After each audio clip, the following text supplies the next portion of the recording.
Selamat berjumpa kembali Bapak Ibu, Saudara-saudari umat beriman terkasih dalam Tuhan. Salam sehat, berlimpah berkat. Selamat berhari Minggu bersama keluarga dan komunitas Anda pada Minggu biasa ke-7 tahun C, 23 Februari 2025. Saya mengajak kita sekalian saudara-saudari merenungkan kutipan Injil Lukas bab 6 ayat 27 sampai 38 tentang apa artinya murah hati seperti Bapa. Kita mendengarkan sabda Tuhan. Dalam nama Bapa dan Putra dan Roh Kudus.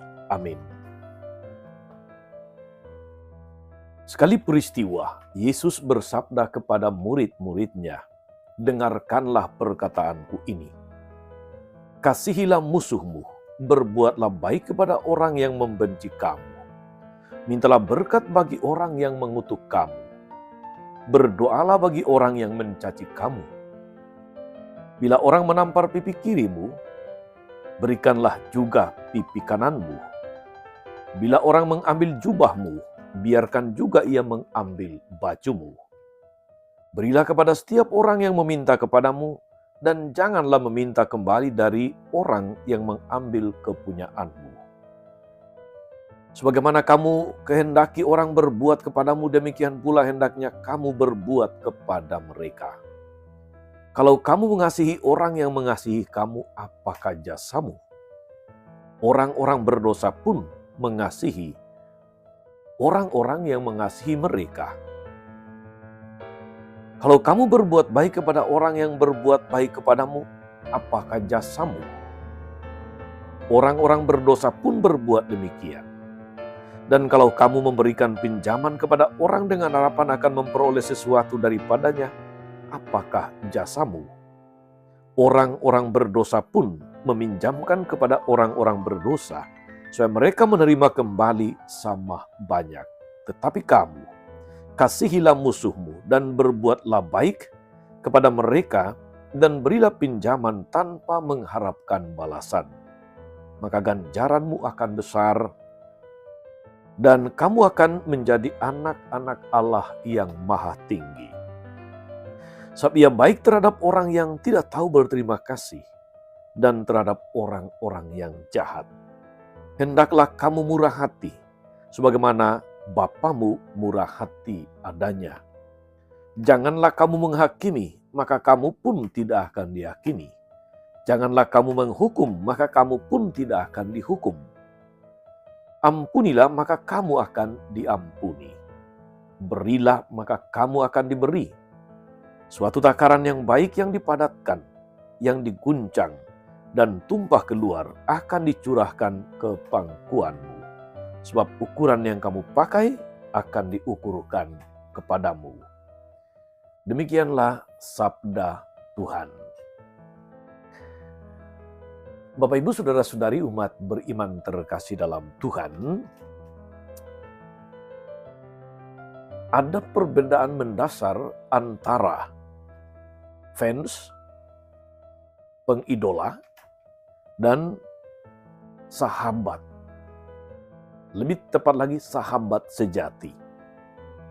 Kalau para fans itu adalah pengagum yang biasanya mudah terbawa emosi ketika berjumpa dengan pujaannya, berjumpa dengan orang yang sangat dikaguminya, idolanya.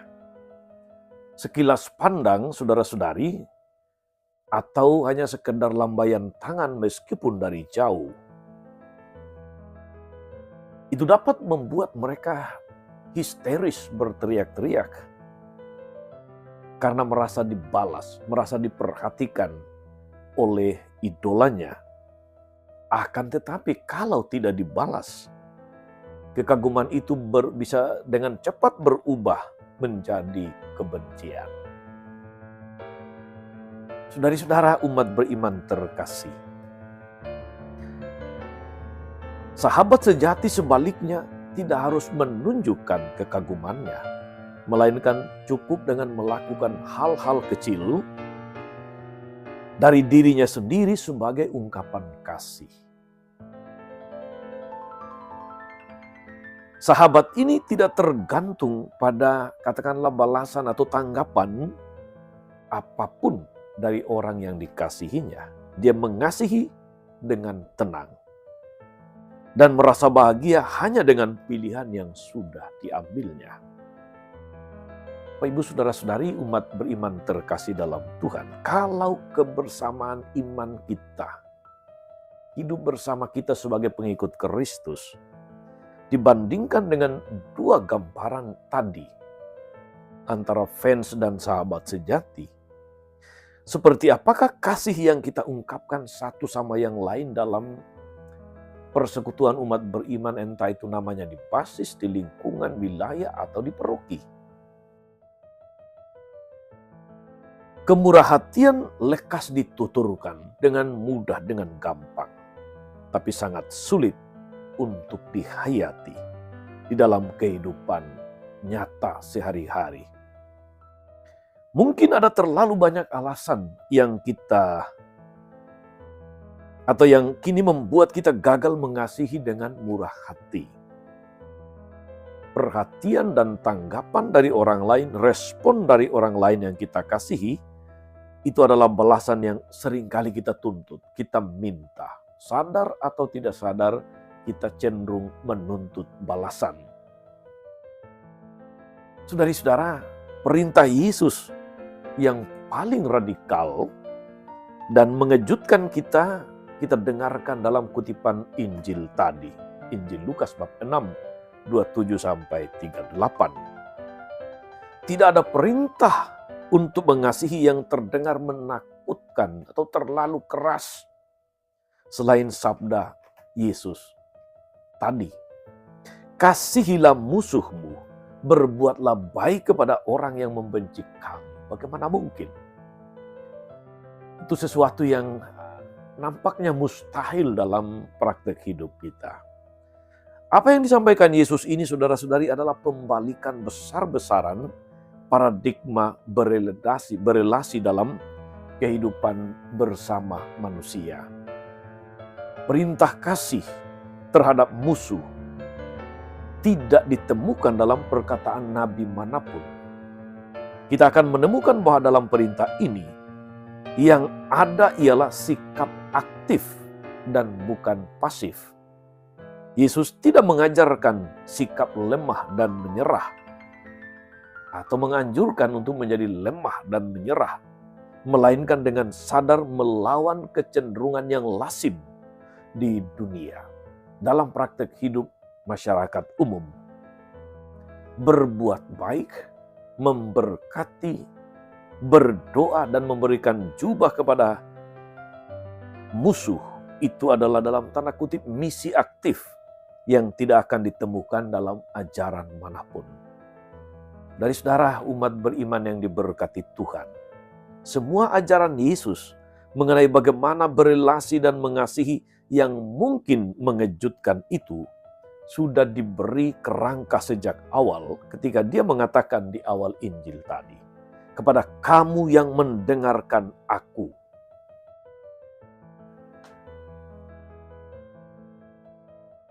Atau saya kutip ulang, sekali peristiwa Yesus bersabda kepada murid-muridnya, dengarkanlah perkataanku ini, atau kepada kamu yang mendengarkan aku. Artinya Yesus merujuk kepada para pengikutnya yang mendengarkan sabdanya, bukan kepada mereka yang mudah mengeluh atau mempertanyakan ajarannya. Itu adalah pengajaran kepada para muridnya. Alasannya jelas, yaitu bahwa perintah untuk mengasihi musuh itu adalah keras sehingga akan memerlukan permenungan yang mendalam. Bila perlu, retret untuk memahami, untuk bisa menyerap apa maksud Tuhan di balik semuanya ini. Ini tentu saja berbeda dengan retret para kepala daerah yang baru dilantik di Magelang. Retret mereka sama sekali tidak berbau rohani. Entahlah mengapa kemudian mereka memakai istilah retret itu. Tapi ya sudahlah. Memberikan pipi yang lain untuk ditampar misalnya, itu adalah sebuah sikap yang ingin menyadarkan orang lain bahwa diri kita ini adalah juga manusia seperti dirinya. Kalau kita perhatikan dengan cermat, saudara-saudari umat beriman terkasih, hidup bersama dan relasi dalam kelompok-kelompok di sekitar kita sangat ditentukan oleh balasan atau reaksi atau tanggapan dalam bentuk apapun. Kita sangat mudah kecewa ketika pesan dan sapaan kita kepada seseorang tidak dibalas. Katakanlah itu di media sosial. Atau lebih jelek lagi, dilihat tapi tidak ditanggapi. Sudah centang dua, centang biru, tapi tidak ada respon apapun. Seringkali membuat kita bertanya-tanya atau bahkan kecewa, marah.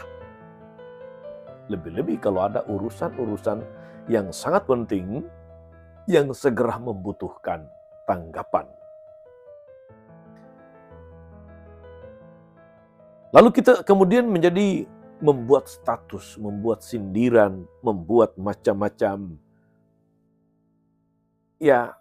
cara untuk membuat hati kita ini, emosi kita, kecewa kita tersalurkan, entah dengan bikin status untuk menyindir, lalu kemudian diupload, atau dengan cara yang lain.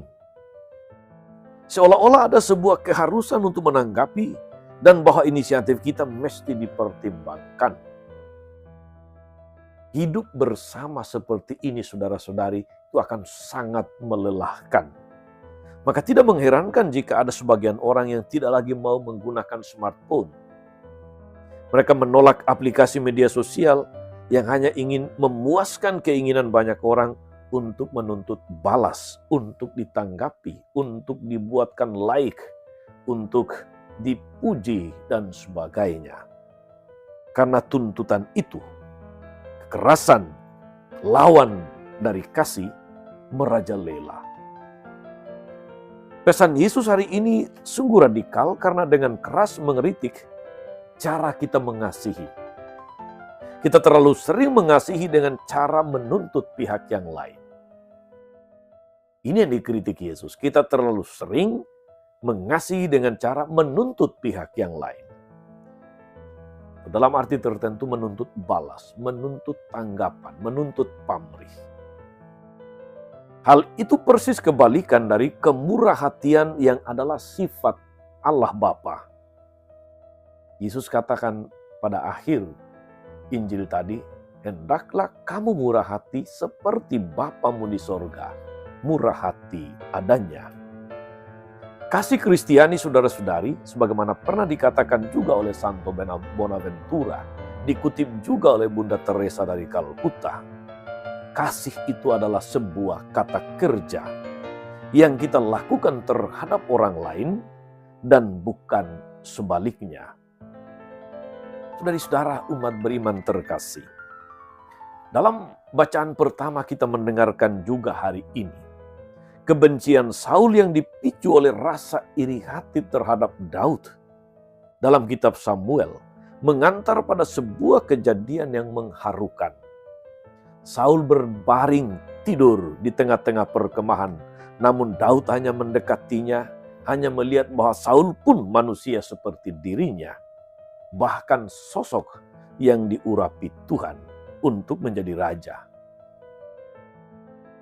Daud bisa saja mengambil keputusan untuk membunuh dia saat dia tertidur, tetapi dia tidak mengambil sikap itu. Daud hanya mengambil tombak dan kendi Saul, lalu kemudian pergi. Dia memperlihatkan kepada Saul bahwa kasih Tuhan senantiasa menyelamatkan. Maka ia pun ingin tetap mengasihi Saul dengan menjaga hidupnya. Bukankah inti pesan kasih terhadap musuh terletak pada kemurahhatian seperti ini, saudara-saudari? Semoga pertanyaan ini menjadi sebuah bahan refleksi untuk kita. Bagaimana mengasihi musuh, bagaimana mengasihi orang yang suka menyakiti kita, orang yang suka membuli, orang yang seringkali sinis, orang yang seringkali cari masalah dan sebagainya. kasih seorang fans, saudara-saudari, mudah sekali berbalik menjadi kebencian, manakala tidak dibalas, tidak ditanggapi oleh idolanya. Kasih seorang sahabat sejati diungkapkan satu arah. Kasih Bapa yang ditunjukkan Yesus, ingat kasih Bapa yang ditunjukkan Yesus di atas kayu salib, itu tidak berupa kata-kata lagi, melainkan pemberian diri yang sehabis-habisnya tanpa menuntut balas. Bahkan di atas kayu salib, Yesus mendoakan mereka yang membunuhnya. Bapa, ampunilah mereka karena mereka tidak tahu apa yang mereka perbuat. Mungkin kita merasa tidak mempunyai musuh, saudara-saudari. Mungkin. Tetapi cobalah renungkan. Apakah kita masih cenderung berbuat baik hanya kepada mereka yang baik kepada kita? Sekali lagi, mungkin kita tidak punya musuh. Anda tidak punya musuh. Tapi periksalah baik-baik dalam hati yang tenang. Apakah kita cenderung berbuat baik hanya kepada orang yang berbuat baik kepada kita? Hari ini, saudara-saudara, Yesus mengajarkan sesuatu yang berbeda dari dunia ini. Kita adalah sahabat sejatinya. Jikalau mau belajar mengasihi dengan murah hati, tapi juga itu berarti terhadap mereka yang menolak kita, mereka yang menyakiti kita, mereka yang membenci kita, mereka yang barangkali telah merugikan kita. Sahabat sejati Yesus mampu melakukan itu. Tuhan Yesus memberkati kita semua. Amin. Tuhan Yesus Kristus, kami bersyukur atas firman-Mu yang meneguhkan kami apa artinya mengasihi dengan kemurah hatian sebagaimana Bapa murah hati. Ajari kami dan tambahkan iman kami, agar kami mampu melaksanakan, menghayati, menghidupi perintah kasih-Mu yang seringkali tidak mudah dalam praktek. Semoga dengan demikian kami sungguh-sungguh menjadi sahabat sejati-Mu. Sanggulah Tuhan dan pengantara kami sepanjang segala masa. Amin. Saudari-saudara sekalian, berkat Allah turun atas saudara-saudari, atas mereka yang kita doakan atau kita janjikan doa mereka yang sakit dan menderita. Segala rencana, karya, pelayanan hari ini, Bapa dan Putra dan Roh Kudus. Amin. Tetap sehat, teruslah menjadi berkat. Jangan lupa like, subscribe, nyalakan lonceng notifikasinya. Salam 52, Tuhan memberkati.